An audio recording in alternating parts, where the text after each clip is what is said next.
Sarah, welcome. Good to see you there. You've got a smile on your face. I don't think too many shareholders of Snap do right now. What does this tell us about the digital ad market that we didn't already know?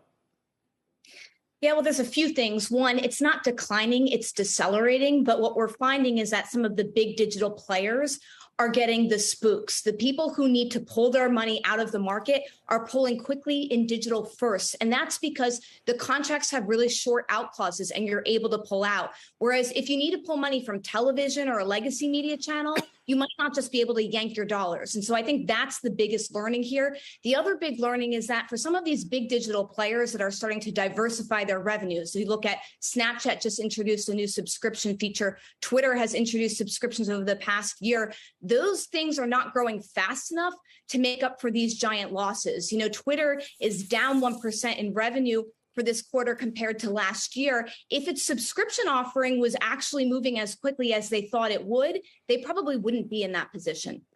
Are we beginning to see, Sarah, the first signs that the big are going to be okay and be bigger, and the fourth, fifth, sixth place players are going to struggle more?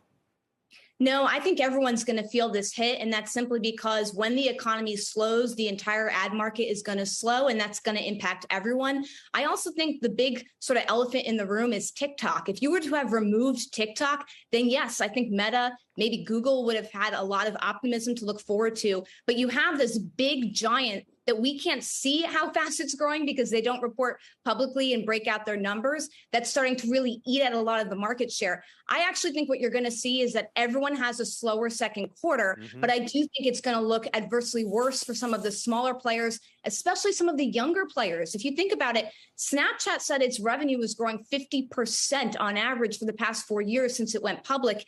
You know, a company like Meta that went public a decade ago, you're not seeing that revenue growth percentage just because they're an older company.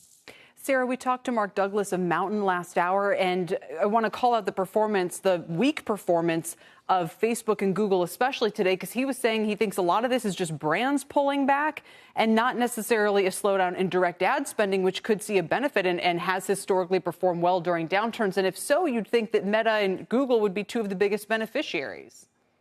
Mark is completely right. And I watched that interview. When you need to diversify your revenue away from being spent a lot on the brand side, you do put it into performance advertising. And so that should benefit tech giants, especially over traditional players.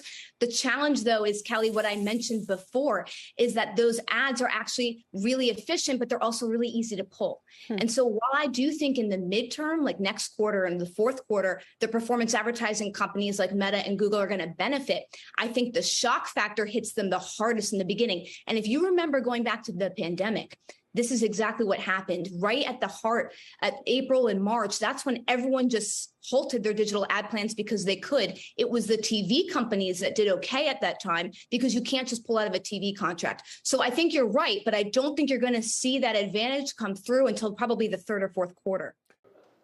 Shepard Smith here. Thanks for watching CNBC on YouTube.